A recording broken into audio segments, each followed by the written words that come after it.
Hello class আজি আমি নতুন একটা চ্যাপ্টার স্টার্ট করো চ্যাপ্টার মানে নতুন পোয়েম হবো sorry okay page number 34 unit 4 পোয়েমৰ নামটো হ'ল সি সং ওকে সি মানে সাগৰ সং মানে গান ওকে সো আপোনালোক কোন কোন সাগৰৰ ওচৰত গৈছে কেতিয়াবা সাগৰ বা নদী ওকে সো সাগৰৰ ওচৰত বা নদীৰ ওচৰত এনেকৈ बीच माने कि है जोरलोके सागर बा नदीर पानीटो थाके तार इपिने जो आमी खोजकाढ़ो तक आमी प्राय बाली देखो बाली थाके सरू सरू पाथर थाके तक किछुमान बस्तु थाके स्पेशली सागৰৰ ওচৰত शेल्स ओके शेल माने कि है शंख ओके शंख बुली कय हिंदी ओके जेनेके आमी पूजात जोंटो बजाओ ओके बगा एटा बस्तु दीघलिया ओके तक आमी एकपिने मात दिले इपिने पर मात ओलाय हावा गए मातटो ओलाय ओके साउंड ओलाय तो एटुक कय शंख माने शेल ओके सो आमी तार विषयते आज पढ़िम ए पोएमटो ठीक है सो आगते पोएमटो गाय लওঁ तार पिছত आमी यार मीनिंगटो बुझिम ओके सो साउ page number 34 unit 4 sea song I found a shell, a curly one, lying on the sand. I picked it up and took it home, cold inside my hand. Mummy looked at it and then she held it to my ear. And from the shell there came a song, soft and sweet and clear. I was surprised. I listened hard, but it was really true. I wish you'd find a nice big shell and hear it singing too. Okay? So, এই ধৰণত আমি পোমটো গাম okay আৰু আপোনালোকে এটো এনেকে গালে আপোনালোকৰ মুখস্থ হ'ব আমি পোমটো মুখস্থ কৰিব লাগে এতিয়া আমি ইয়াৰ মিনিংটো বুজো কি ক'ব খুজিছে আমাক ইয়াত আমাৰ পোয়েট জনে okay so I found a shell মানে আপোনালোকক ক'লো শংখ ओके ফাউন্ড মানে বিচাৰি পালে আ কাৰ্লি মানে কি হয় ঘুৰণিয়া যেনেকৈ আমাৰ কিছুমানৰ চুলিটো থাকে হয় না কাৰ্লি মানে কি টেৰা বেকা ओके এতিয়া এই যে শেলছবোৰ থাকে এইটো কিছুমান জন্তুবোৰৰ ওপৰত থাকে ওকে সো আমি ইহঁতক ইনভাৰ্টিব্ৰে বুলি কওঁ সায়েন্সত আপোনালোকে পঢ়িব এইটো ক্লাছত নহলে নেক্সট ক্লাছত ওকে যেনেকৈ আমাৰ পিছতে হাৰ্ডিটো আছে বেকবোন এই কিছুমান জন্তুবোৰৰ এই হাৰ্ডিটো নাথাকে এই কাৰণে ইহঁতৰ ওপৰতে শেলটো থাকে ওকে যেনে কিছুমান জন্তুবোৰ যাৰ ওপৰত শেল থাকে কি হয় টাৰ্টলছ ওকে তাৰপিছত আপোনাৰ স্নেল ওকে সো এই শেলবোৰ বিভিন্ন প্ৰকাৰৰ হয় কিছুমান ফ্ল্যাট থাকে ফ্ল্যাট মানে পাথৰৰ নিচিনা একদম এনেকৈ ফ্ল্যাট সিধা কিছুমান থাকে এনেকৈ খুলি যোৱা টাইপ ওকে আৰু কিছুমান থাকে যেনেকৈ ইয়াত যোনটো লেখকে আই মিন পোয়েটে পালে এইটো হ'ল কাৰ্লি মানে অলপ ঘুৰণীয়া type okay so I found a shell a curly one lying on the sand lying মানে পৰি থকা ক'ত on the sand মানে বালিত ঠিক আছে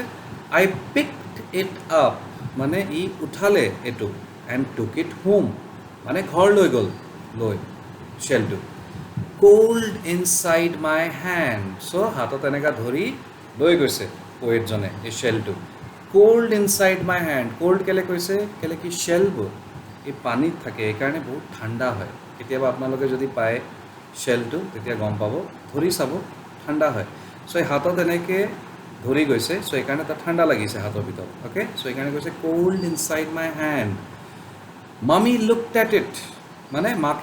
মাকে চাইছে যেতিয়া ল'ৰাটোৱে শেলটো লৈ গ'ল ঘৰত এণ্ড দেন মানে তাৰ পিছত কি কৰিলে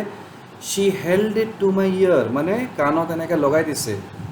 এণ্ড ফ্ৰম দ্য শেল মানে এই শংখৰ পৰা কি আহিছে দেৰ কেম আ ছং গান এটা শুনি পাইছে ওকে এতিয়া এনে কয় যে এটা শেলৰ পৰা আমি সাগৰৰ যোনটো পানী যোনটো ৱেভছ থাকে লহেৰ বুলি কয় হিন্দীত লহৰে আমি যদি শংখটো এনেকৈ লগাওঁ আমি এইটো শুনি পাওঁ মাতটো ওকে এইটো কোৱা কথা কিন্তু নৰ্মেলি তেনেকৈ নহয় বাট এনে কয় এইটো ওকে সো ইয়াত এই কাহিনী এই পোয়েমৰ কাৰণে আমি এইটো মানি লওঁ যে এইটো সঁচা হয় ওকে এই কাৰণে ফ্ৰম দ্য শেল দে কেম আ ছং গান শুনিছে ল'ৰাটোৱে আৰু গানটো কেনেকৈ আছিলে সফট একদম পাতল এণ্ড চুইট মানে মিঠা এণ্ড ক্লিয়াৰ মানে একদম তাত একো ডিষ্টাৰ্বিং মাত নাই একদম ধুনীয়া মাত আহি আছে অ'কে যেতিয়াই কাণৰ ওচৰত এই শ্বেলটো লগালে মাকে লগাই দিছে অ'কে আই ৱাজ ছাৰপ্ৰাইজ মানে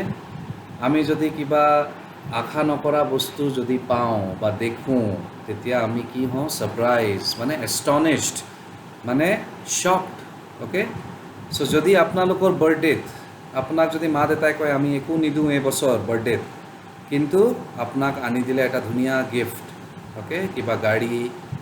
বা কিবা চাইকেল তেতিয়া আপোনাক কিমান ভাল লাগে এইটো ফিলিঙক কয় ছাৰপ্ৰাইজড অ'কে যে আশা কৰা নাই তথাপিও পাই গ'লোঁ ছাৰপ্ৰাইজড আই লিচেণ্ড হাৰ্ড মানে আৰু জোৰকৈ লগাই চাইছে কাণত okay but it was really true মানে সঁচা এইটো সঁচাই আছিলে কি সঁচা আছিলে যে গানটো সঁচাকৈ শুনি পাইছে আই উইচ মানে পয়েটজনে আশা কৰিছে উইচ মানে আশা কৰা ইউ উড ফাইণ্ড যে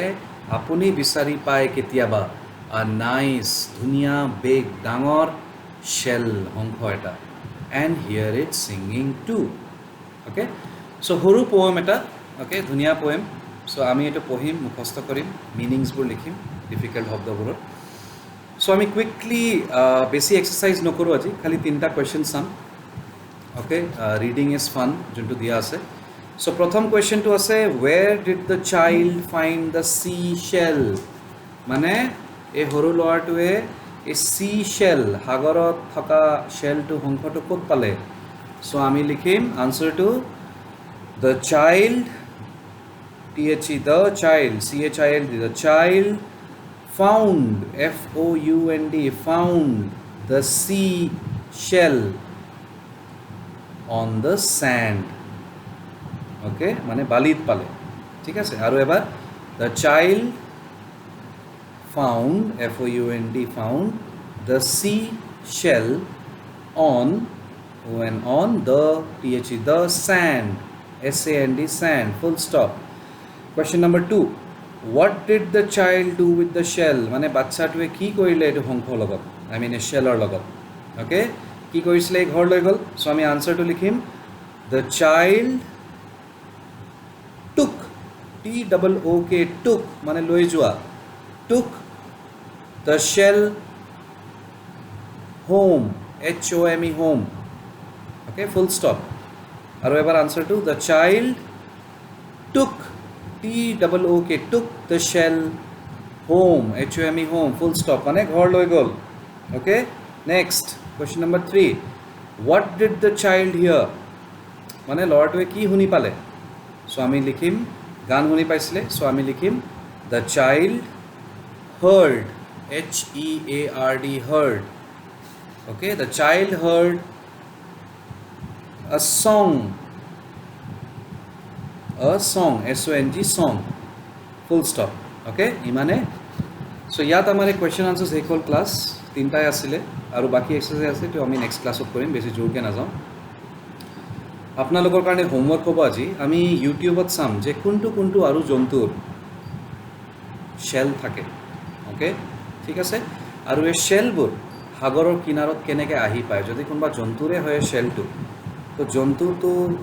এই শ্বেলটোতো এনেকৈ এৰি নিদিয়ে কেনেকৈ আহি পায় শ্বেল চব এইটো আমি ইউটিউবত বিচাৰিম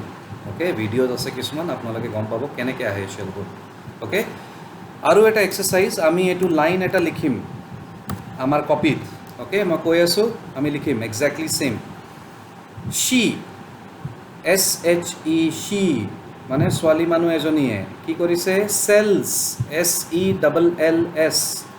sells মানে বিক্ৰী কৰা কি বিক্ৰী কৰিছে seac shells shells shells on on the the seac shore shore full stop আৰু এবাৰ she she sells sells sells seac shells shells shells on the the SEAC, shore, SHORE, shore. এতিয়া এই সেন্টেন্সটো মই আপোনালোকক কেলে দিছোঁ, এইটো কয় টাং টুইষ্টাৰ। মানে কি হয়, এই শব্দটো, এই সেন্টেন্সটো আমি কওঁতে আমাৰ প্ৰায় মিছ হ'ব কিছুমান শব্দবোৰ। কেলে কি, উচ্চাৰণটো প্ৰায় একে, কিন্তু মাইনৰ ডিফাৰেঞ্চ আছে। অ'কে, চ' কেতিয়াবা চবৰ ভুল হয়, মোৰো ভুল হ'ব পাৰে। অ'কে, চ' মই এবাৰ পঢ়ি চাওঁ। She sells seashells on the seashore. She sells seashells on the seashore. Okay? কিন্তু ইমান লাহেকৈ ক'লে নহয়, আমি অলপ জোৰকৈ ক'ব লাগিব। Okay, she sells seashells on the seashore. She sells seashells on the seashore. She sells seashells on the seashore. Okay, এইটো কয় টাং টুইষ্টাৰ। এনেকৈ এটা হিন্দীত টাং টুইষ্টাৰ আছে যোনটো আমি স্কুলত পঢ়িছিলোঁ। অ'কে, এইটো মই এনে আপোনালোকক কওঁ, মনত থ'ব নালাগে, এইটো just for example. Okay, Chandu के चाचा ने चंदू के चाची को चांदनी चौक में चांदनी रात में चांदी के चम्मच से चटनी चटाई। ओके, चंदू के चाचा ने चंदू के चाची को चांदनी रात में चांदनी चौक में चांदी के चम्मच से चटनी चटाई। ओके, आमी एटो एने प्रैक्टिस करिम। ओके, आमी जदि एनेके शब्दবোৰ प्रैक्टिस करो कि হয় আমাৰ উচ্চাৰণটো ক্লিয়াৰ হয়।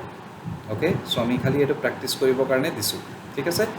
सो क्लास आमी আজি ইয়াতে ৰখিম। सो नेक्स्ट क्लासत आमी बाकी एक्सारसाइजेसবোৰ চাম। ঠিক আছে, सो তেতিয়ালৈকে আপোনালোক ভালকৈ থাকক। Take care and stay safe. Okay, bye.